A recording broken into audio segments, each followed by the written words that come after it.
avec la permission de Monsieur le Président du PDCI RDA, qui vous salue, qui suit en direct cette intervention, avec qui j'ai fait une longue séance de travail hier. Je voudrais articuler les propos de ce jour sur quelques éléments clés de sa gouvernance depuis le 22 décembre 2023 jusqu'à aujourd'hui. Et nous allons faire une analyse de la position du PDCI-RDA sur les faits saillants de l'actualité nationale. J'ai fait un projet d'intervention qui est assez long. Je mettrai cela à la disposition de la presse et des collègues, mais je voudrais, pour donner du temps au débat, essayer d'aller dans les grandes lignes. Pour dire sur le premier point que tout le monde se souvient qu'à l'issue du congrès extraordinaire électif du 22 décembre 2023, le PDCI-RDA, de façon démocratique, et j'insiste sur le mot démocratique, jusqu'à présent nous sommes le seul parti qui a choisi son président par élection multicandidature et qui a procédé à une procédure de sélection des candidats. Qu'on le critique ou non, mais c'est un processus qui est inexistant nulle part ailleurs. Le PDCI-RDA donc continue sa marche vers la voie de la démocratie. Et c'est cette démocratie que nous voulons que cela se passe au niveau de la nation. Depuis son élection, le président du parti a insufflé un vent nouveau au sein de notre parti. Avant même qu'il soit élu, il s'est investi dans l'imbroglio politico-juridique dont notre parti a été l'objet le 16 décembre 2023. Mais le PDCI est resté des marbre et en respectant son principe de dialogue, de paix et de non-violence. L'organisation, donc, avec succès de notre congrès, nous a permis de respecter les clauses de l'intérim qui ne devaient pas excéder 6 mois. Donc, nous sommes respectueux des tests. Nous, on respecte les tests, même quand ça ne nous arrange pas. Et nous avons pu donc éviter les complots souterrains qui s'attendaient comme un lion à la chatte d'une antilope à nous avaler. Nous avons échoué. Cette fois, l'antilope a pu par sa corne percer les flancs du lion. Et le lion est sorti blessé et inactif. Dès sa prise de fonction le 24 janvier 2024, dans cette même salle, le président Thiam a donc adopté une gestion basée sur une large consultation des acteurs principaux au sein du PDCI-RDA. L'objectif est d'aboutir à un apaisement des tensions internes, parce qu'il y en a toujours, et à des querelles qui auraient dû surgir entre factions opposées au sein du parti dans la compétition de gérer le parti. La gestion sereine des conflits internes a favorisé un climat de cohésion et de travail constructif, et nous pensons que ce travail doit continuer. Et aujourd'hui, le PDCI-RDA est résolu à se mettre en équipe pour la conquête du pouvoir en 2025. La dernière rencontre que le président du parti a eue avec des soi-disant indisciplinés le 20 février 2024 en est une parfaite illustration. Le président, sur sa houlette, nous a fait initier la caravane d'adhésion qui a été un grand succès. Nous avons obtenu plus de 4000 en moins de 5 jours. Aujourd'hui, nous sommes à plus de 8000 adhérents nouveaux. Et c'est généralement des jeunes qui viennent volontairement s'inscrire comme membres actifs du PDCI-RDA. Il faut rappeler que le président Thiam a fait des obsèques du président Henri Konan Bédié une de ses priorités. Il vient donc de mettre sur place une organisation pilotée pour le volet politique des obsèques. En effet, le lundi 19 février 2024, ces structures suivantes ont été créées. Un comité d'organisation, un comité de supervision, un comité d'organisation pratique et 15 comités en charge de coordination et de la mobilisation territoriale, un pour chacun des 14 districts de Côte d'Ivoire et pour l'étranger. Le comité de coordination des obsèques sera présidé donc, comme vous le savez, par le président lui-même, le président Tidjane Thiam, avec le professeur Kopli Boni comme conseiller spécial qui est le président honoraire du PDCI RDA. Le ministre Yami Angora a été nommé superviseur général des obsèques et l'ambassadeur Kakou Gerber, président du comité d'organisation pratique. La composition des membres de ces différentes structures est en cours de finalisation suite à la nécessité d'intégrer d'autres ressources humaines non encore présentes sur la première liste. Les prochaines grandes décisions vont donc s'articuler autour des retouches nécessaires au niveau des organes dirigeants du parti. Parmi les défis à relever pour les mois à venir figure en bonne place l'élargissement et la consolidation de nos relations avec nos partenaires politiques au niveau national. À cet effet, le président Thiam a rencontré le président Laurent Gbagbo, président du PPACI, le 24 février dernier à Maman. Les conversations se sont déroulées dans une ambiance fraternelle. Les deux présidents ont abordé des questions relatives à l'organisation des obsèques du président Bédié. Le président Gbagbo a assuré le président du PDCI RDA de sa présence effective au cours des obsèques de son aîné. Le président Thiam a aussi participé à des rencontres avec les représentants de plusieurs chancelleries dans notre pays, des chefs de mission des pays de l'Union européenne, ainsi qu'avec les représentants de certaines organisations spécialisées des Nations Unies. Le président du parti a entamé une série de rencontres avec certaines personnalités du PDCI RDA. Il a par ailleurs initié des rencontres avec le personnel politique des grandes zones, selon le découpage du PDCI RDA. Avec le personnel politique de la zone Zadi, ainsi, le président Thiam a eu une séance de travail assez fructueuse avec les cadres du parti de la dite zone conduit par le professeur Guimadi. Le président m'a chargé hier de traduire ses remerciements et ses félicitations aux cadres politiques du PDCI RDA de la zone Zadi pour la pertinence de leurs propositions et pour la mobilisation extraordinaire qu'il y a eu ici, et vous donne rendez-vous très bientôt sur le terrain dans leur zone pour que le PDCI s'organise plus. Parce que, comme il a dit, la route du palais présidentiel passe par l'ouest. Et il le dit, il m'a dit de vous répéter. Mesdames et messieurs, un autre point important tient à cœur au président du parti et me l'a répété hier. C'est la révision de la liste électorale qui demeure une priorité pour lui à la lumière des enjeux à venir. Le président Thiam relève partout que la situation de notre liste électorale est aberrante en Côte d'Ivoire. Elle ne comporte que 8 millions d'électeurs sur une population de quasiment 30 millions. Certains pays d'Afrique et dans le monde, le pourcentage d'inscrits est nettement supérieur. Selon les organisations internationales expérimentées en la matière, il faut un taux d'inscription au moins égal à 40% pour donner une légitimité aux élections. Notre pays est loin de satisfaire donc à cette exigence. Au cours de la rencontre avec la délégation de la zone Zadi, le président Thiam a relevé une faiblesse comme étant une faiblesse de la notre démocratie qui n'était pas alliée sur les standards internationaux. Chiffre à l'appui. En effet, le président Thiam a dit qu'en Côte d'Ivoire, nous avons 30 millions, seulement 8 millions, soit environ 29%, sont inscrits sur la liste électorale. Le Ghana voisin a 32 millions d'habitants. 17 millions d'électeurs figurent sur la liste électorale, soit 53%. Au Sénégal, poursuit le président, c'est 7 millions d'inscrits sur 17 millions d'habitants.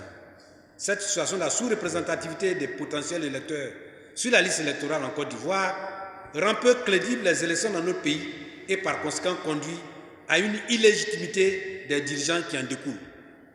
Il faut donc résoudre cette problématique qui n'est pourtant pas insurmontable. Tant que ce problème n'aura pas été surmonté, les résultats des élections auront un problème de crédibilité. On peut expliciter la question en prenant un cas pratique. En Côte d'Ivoire, nous avons 8 millions d'inscrits et 50% de taux de participation. On obtient donc 4 millions d'électeurs. Si on a 8 millions d'inscrits et qu'on a un taux de participation de 50%, ce qui est vraiment optimiste, on obtient 40 millions d'électeurs et 4 millions d'électeurs effectifs. La majorité de ces 4 millions, c'est donc 2 millions. Ça veut dire qu'avec 2 millions, on peut diriger un pays de 30 millions d'habitants. Voilà la réalité. Et vous le savez, la communauté internationale est là. Les dernières élections de 2020 qui ont été contestées par l'opposition, les chiffres varient. Mais les chiffres que la communauté internationale fait circuler, c'est qu'on avait un taux de participation inférieur à 10%. Donc si vous avez 8 millions d'inscrits et taux de participation 10%, vous avez à peu près 800 000 personnes qui ont participé. Et si vous avez même gardé 100%, ça dit qu'avec 800 000 personnes, vous commandez 30 millions d'habitants. C'est ça la réalité. Se référant donc aux normes internationales, le président, la liste électorale de Côte d'Ivoire devrait comporter au moins 12 millions d'électeurs. Cette déclaration qui soulève la peur chez ceux qui craignent l'expression de la majorité et qui veulent perpétuer la dictature de la minorité, ne nous effraie pas. Pour le triomphe de la vraie démocratie, nous devons ensemble persévérer pour aboutir à ce résultat. Toutefois, dans le cas de la Côte d'Ivoire, on nous reproche qu'on a oublié qu'il y a une bonne proportion d'étrangers. 30 millions, supposons qu'on a à peu près 6 millions d'étrangers comme représentant la population ivoirienne. On arrive à 33% de la population ivoirienne inscrite sur la liste. Ce taux de 33% place la Côte d'Ivoire au bas de la liste des pays comparables.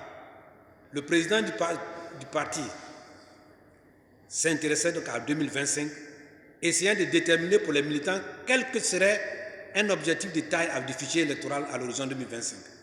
Le taux de croissance annuelle de la population ivoirienne est de l'ordre de 2,9% selon les recensements et la population ivoirienne pourrait passer à 24 millions en 2021 et à 26 millions en 2025. La population des Ivoiriens telle qu'on l'a inscrite. Donc vous voyez que malgré tout, on reste toujours au bas de l'échelle.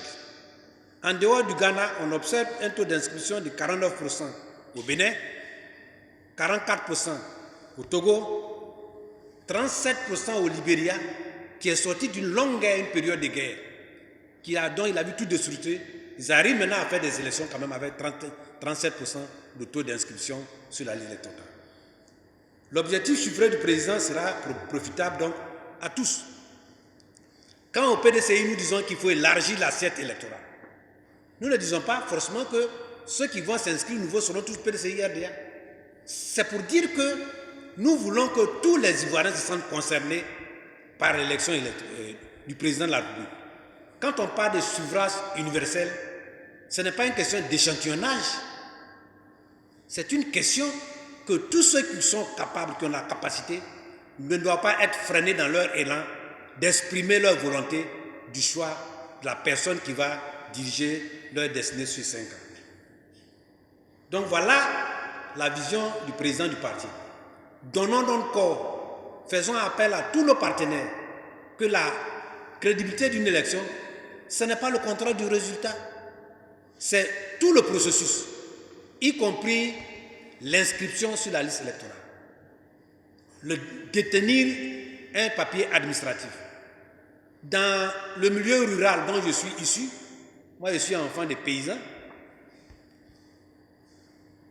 et je vis dans mon village, j'ai eu ma résidence, c'est dans ma région que j'ai été élu député, pas ailleurs dans une autre région. Donc, nous constatons que l'extrait de naissance est un trésor. Ce n'est pas un droit. C'est devenu pratiquement une faveur. Ma sous-préfecture est à peu près à 20 km.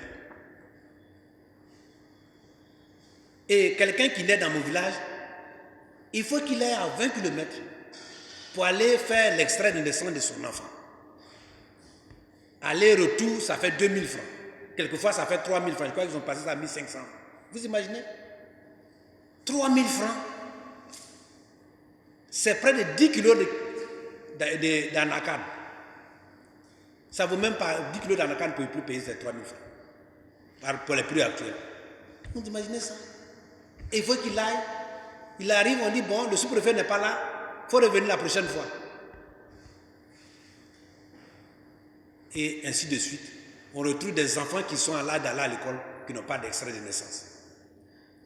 Et souvent, dans la zone Zadi dont on a fait cas, des gros villages, comme les gens ne sortent jamais, Les parents disent non, le jour où on va sortir, on va avoir besoin de carte dentaire.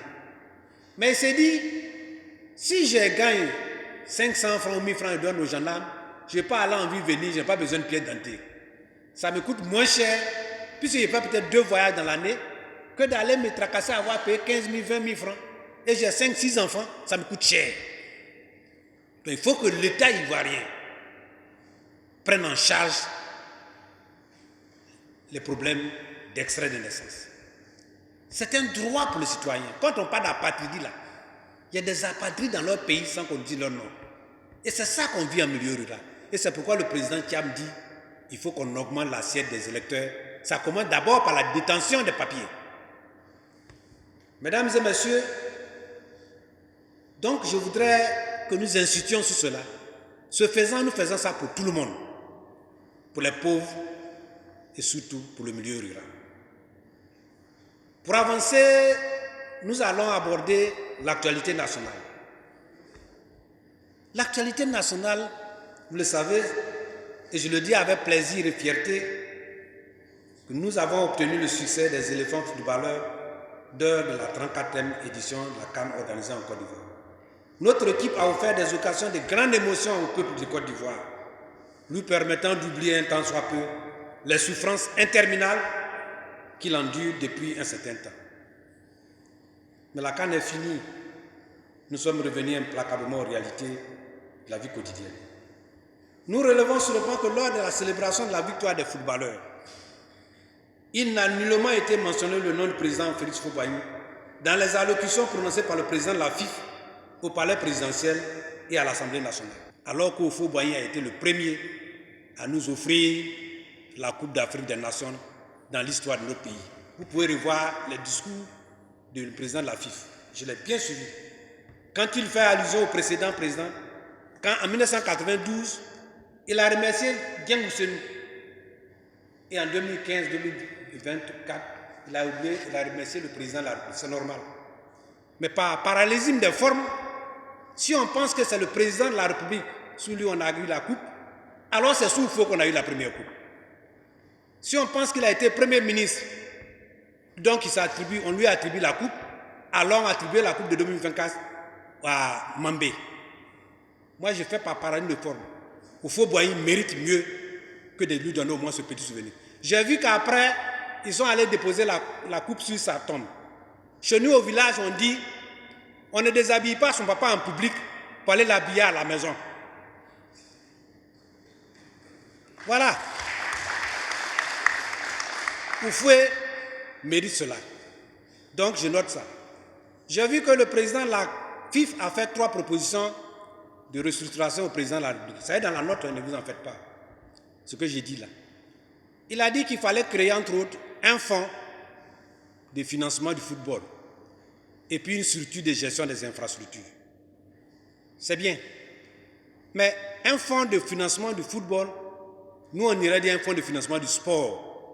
Parce que les sports qui ont plus donné de médailles à la Côte d'Ivoire, bon, le football est émotif, mais c'est l'athlétisme, c'est d'autres sports. Notre première médaille internationale qui a fait la fierté de la Côte d'Ivoire, c'est celle de Gabriel Tiako, en 1984, je crois. Alors, c'est vrai que le football attire le monde, mais on ne faut pas créer un fonds. Et je rappelle au président de la FIF que déjà il y a une structure qu'on appelle l'ONS, qui est financée. Je vais vous dire les chiffres tout à l'heure pour ceux qui veulent. Et nous, députés à l'Assemblée nationale, moi j'ai regardé la loi des finances 2024. Il est doté un budget pour l'entretien des Yamsoukro, des Boaké, des San Pedro, des Bimpé et les stades d'entraînement.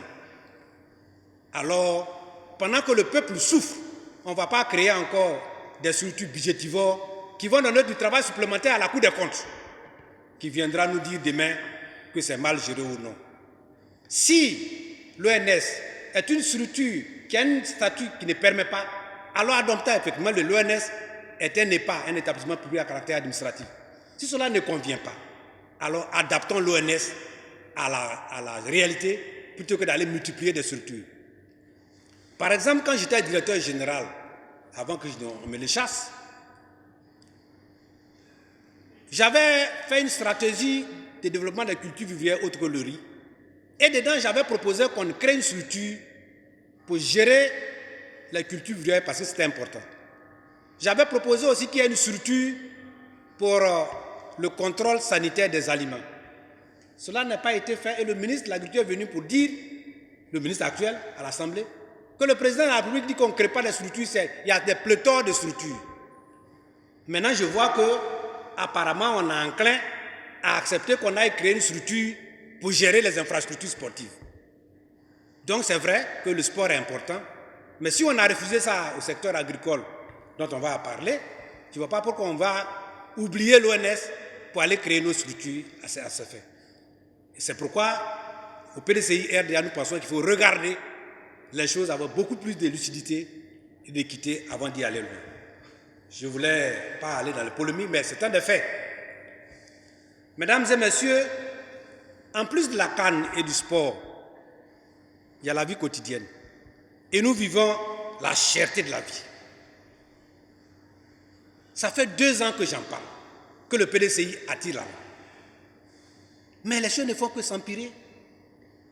Dans cette même salle, j'avais prédit au moins 20% d'augmentation de l'énergie. On m'a critiqué partout. Regardez vos factures d'électricité. Pour ceux qui n'ont pas encore eu ça, ils vont l'avoir. Ceux qui ont eu, moi j'ai posé la question, parce qu'au PDCI, on ne parle pas au hasard. On me dit que le taux de facturation de kilowattheure est passé de 67 francs CFA au kilowatt à 87 francs. Je ne sais pas si c'est chaud, mais moi, quand je calcule moi personnellement, bon, je suis au-delà de 20%. Mais si on calcule ça, 29% de taux d'augmentation.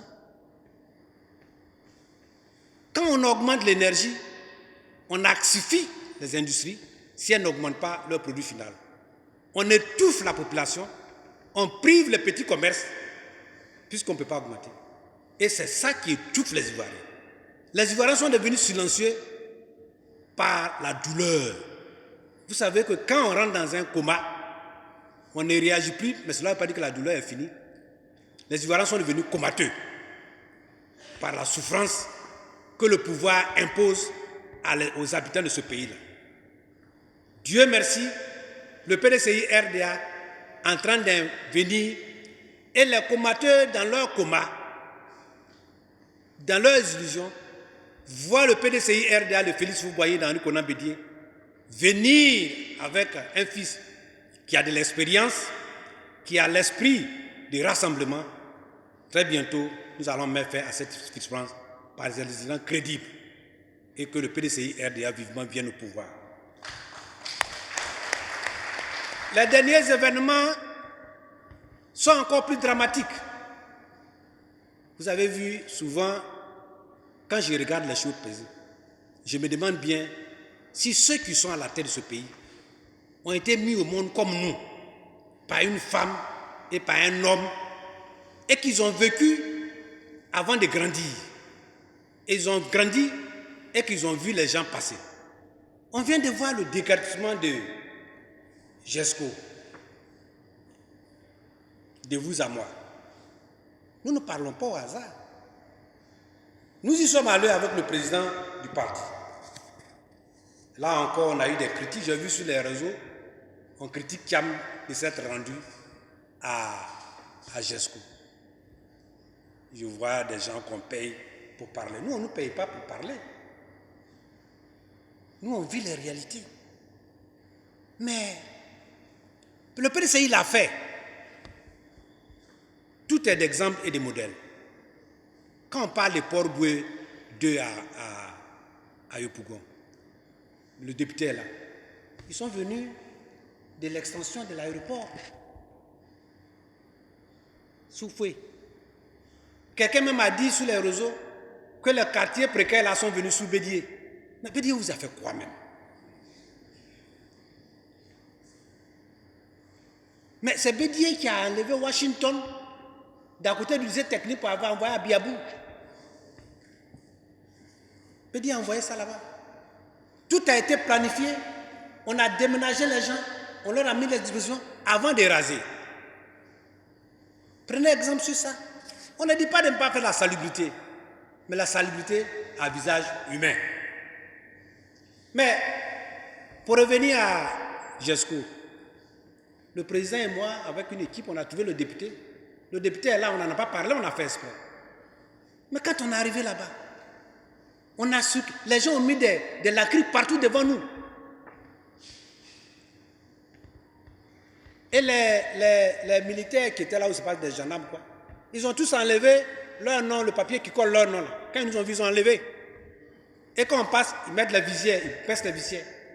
Et puis ils jettent les bubilles des lacrymos là, pour nous empêcher d'aller. Nous y sommes allés quand même. On a vu. Et pour ceux qui ne savent pas, nous avons fait les sondages. Parce que le PDCI-RDA, c'est un parti. Hein?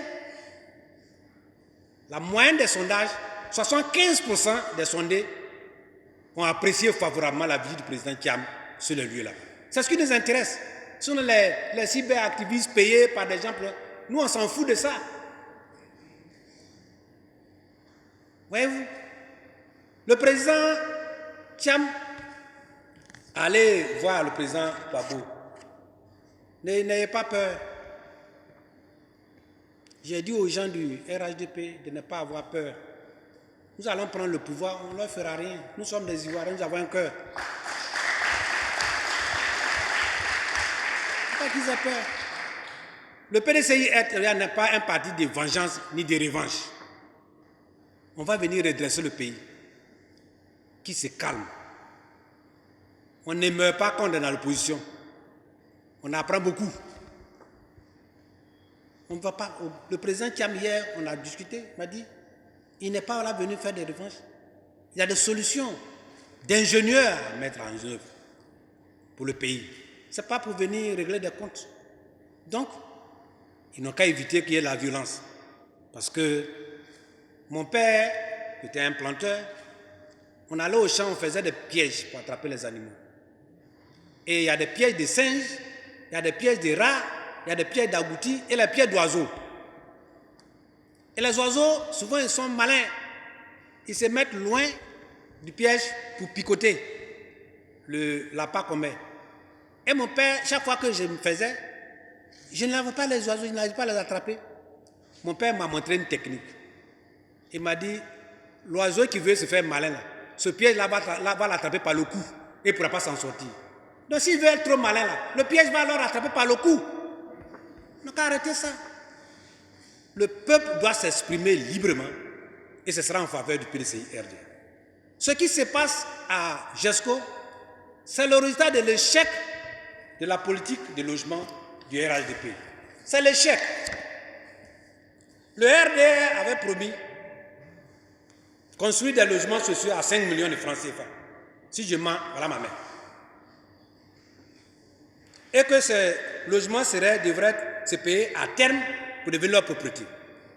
Le programme présidentiel de logements sociaux, initié donc en 2001, n'a donné aucun résultat. Ils ont réactualisé pour dire avec un objectif de 150 000 logements projetés par le programme sur la période 2021-2025 pour un besoin de financement de 1700 milliards de francs CFA. Ça n'a pas donné d'effet. Ils sont venus à l'Assemblée pour dire qu'ils n'ont pas l'argent. Il faut qu'on taxe le fer et le ciment. Messieurs les députés, on est là. On a voté contre cette loi-là. La loi est passée. Ça fait 1 an et quelques 2 ans. Quel est l'impact de cette loi sur les logements chez eux? Zéro. Ça n'a fait qu'augmenter et creuser l'inflation. La question des logements et particulièrement l'accès aux logements sociaux des populations les plus défavorisées est une préoccupation pour tous les Ivoiriens. Depuis 2013, le gouvernement a promis de construire 60 000 logements supplémentaires sociaux par an pour un coût de 600 milliards de francs CFA. Au démarrage du projet, 72 chantiers ont été immobilisés. Mais le programme a suscité beaucoup d'engouement, sans résultat palpable. Les demandes enregistrées dépassant 60 000 logements prévus sur le projet initial 2012-2015. Mais près de 2 décennies après le lancement de ce programme, on voit le résultat. Ce n'est pas moi qui le dis. Hein. Donc, au lieu de 5 millions, ils ont réajusté le coût des logements sociaux à 8 millions, à 12 millions. Maintenant, c'est 25 millions. Quel est l'Ivoirien moyen, fonctionnaire, travaillant qui peut se payer facilement 25 millions de logements. C'est ça qu'on appelle logement social aujourd'hui. Alors, ne vous étonnez pas qu'il y ait plein de taudis qui s'agrandissent. Parce que les gens, quand ils parlent de millions, là, et comme ils ont ça par jour, ils dépensent ça par jour, ils croient que tout le monde a accès à ça. Dans mon village, là, on appelle ça Kouroukou à payer.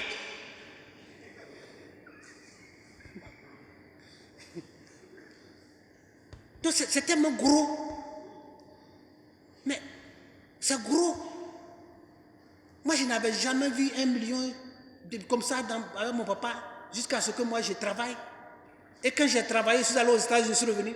Mon premier salaire, c'est 132 500 francs CFA. Moi, Brenimi. Après un troisième cycle aux États-Unis. Le chef de personnel qui nous a envoyé les bulletins, je crois que c'était bleu. Je lui ai dit, est-ce qu'il n'y a pas erreur? Parce que quand j'étais aux États-Unis étudiant, j'avais 250 000 francs de bourse. Il dit non, quand on a enlevé tes choses, c'est ça qui te reste. Je regarde le salaire brut. Ce n'est pas loin de me satisfaire non plus. Vous savez, ça nous on a vécu pendant des années, avant que je monte en grade. Quelqu'un qui a 132 000. Aujourd'hui, on a amélioré, je crois, surtout de 200 000 francs par les ingénieurs. Mais comment il va économiser avec cette vie chère pour se payer une maison de 25 millions? S'il va aller payer un terrain, c'est encore grave. Pégerville, Abobo, Beaunois. Aujourd'hui, le verre Beaunois, là-bas où les gens vont là, c'est près de 30 millions. Le lot. Je ne demande pas. Hein. Si les gens veulent là, si quelqu'un peut me trouver un terrain à 5 millions ici aujourd'hui, n'a qu'à nous donner. Alors, les jeunes gens qui peuvent, souvent même quand les gens travaillent dans le public là, 500 000 francs par an. Comment il va économiser s'il est honnête, s'il ne puise pas dans les caisses de l'État, s'il n'est pas corrompu, s'il ne fait pas la corruption pour avoir l'argent pour payer un terrain et se construire. Alors que le ministre de la Construction vient de taxer le ciment et le fer. Parce que par en taxant le ciment et le fer, qu'on peut avoir les logements sociaux. Voilà des gens. Il oublie que dans mon village, on paye ce ciment aussi pour construire. Donc voilà la réalité qui fait qu'aujourd'hui, tout le monde est obligé de vivre dans les taudis, dans les ghettos, dans les maisons. Alors on ne voit pas ça, et puis on va casser. On dit non, on les a prévenus. Mais est-ce que quand même c'est normal qu'en pleine année scolaire, on a cassé où les enfants vont à l'école? Ceux qui ont fait ça, vous voyez ceux qui sont en train de... Non seulement ils ont écrit une crise d'émotion, une crise humanitaire, mais ils viennent de créer une crise scolaire et universitaire. Ils ont créé une crise scolaire et universitaire. Moi, il y a mon petit-fils qui vient avec moi. Hier, il vient me dire, Tita, il m'appelle Tita. On dit, il n'y a pas d'école. Je sors partout. La pauvre ministre de l'Éducation, qui tranquillement a d'autres choses à faire, on vient de lui ajouter une crise supplémentaire qui n'est pas nécessaire pour elle. Et ils sont assis là, ils parlent. Ils n'ont pas honte. Ils n'ont pas honte. Ils viennent pour justifier. Moi, j'ai vu un papier circuler pour dire qu'ils ont donné préavis au directeur le 25 janvier. Est-ce que quelqu'un qui dort normalement, comme nous là, est-ce qu'il peut dire que j'ai donné préavis à une école le 25 et puis le 22, février, on s'en va casser? Ayons quand même pitié du peuple. C'est pour eux qu'on est là. Quand on votait à Yopougon, les Ivoiriens aussi, quelquefois aussi, il faut qu'on leur rappelle leur choix. Nous, on avait un candidat, voilà, qui est là. On dit le troisième. On a compté, voilà le résultat de troisième PDCI là. C'est ça qu'on est en train de vivre. On nomme quelqu'un et il veut commander ceux qui ont été élus. Est-ce que c'est normal?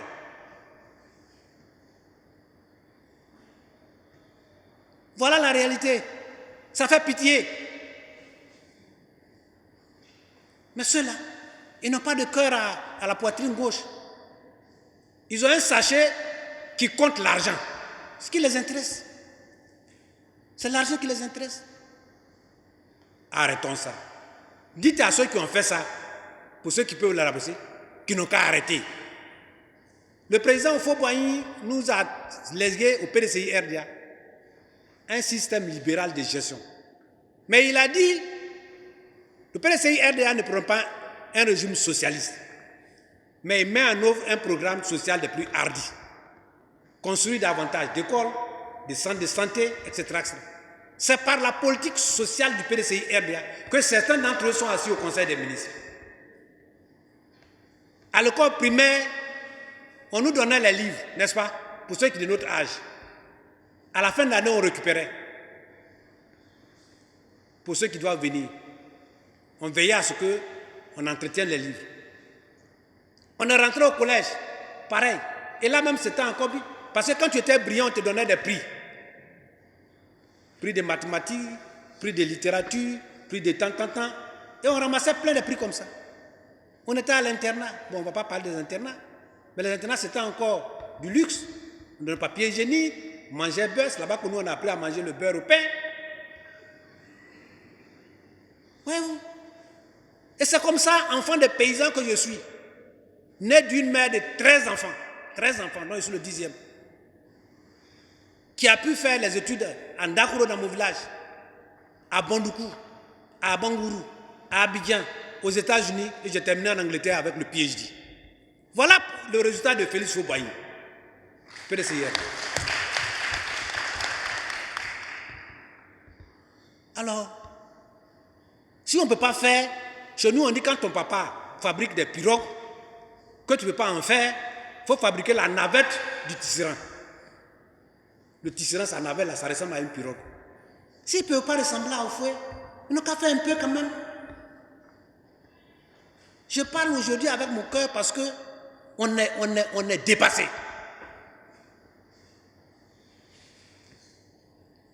Je ne vais pas terminer celui-là en disant que la politique, c'est pour servir le peuple. Et aujourd'hui, tous les jours que Dieu fait, il y a un scandale à part. Mesdames et messieurs, j'ai dans ma publication qu'on va mettre à votre disposition expliqué la politique de construction de l'hommage social du PDCI RDA avec l'appui du groupe parlementaire PDCI RDA. Depuis la psychologie, la SOGEVIA, la Société d'équipement des terrains urbains, l'OSE, etc., etc. Quand vous voyez ici, là, tout ce qui est là, c'est PDCI RDA. Derrière, les SOGEVIA, c'est PDCI RDA. Les enseignants ont pu l'acquérir. Les instituteurs ont pu l'acquérir. Les travailleurs ont pu l'acquérir. Quand vous allez à Yopougon, tout ce qui est construction de type moderne, c'est l'œuvre du PDCI RDA. Et le président Houphouët-Boigny, un jour est arrivé, il a dit les gens sont restés longtemps dans les maisons. Allez-y m'évaluer ça. Ils ont évalué. Ils ont estimé que quand ils ont fixé les prix, le président Houphouët a regardé.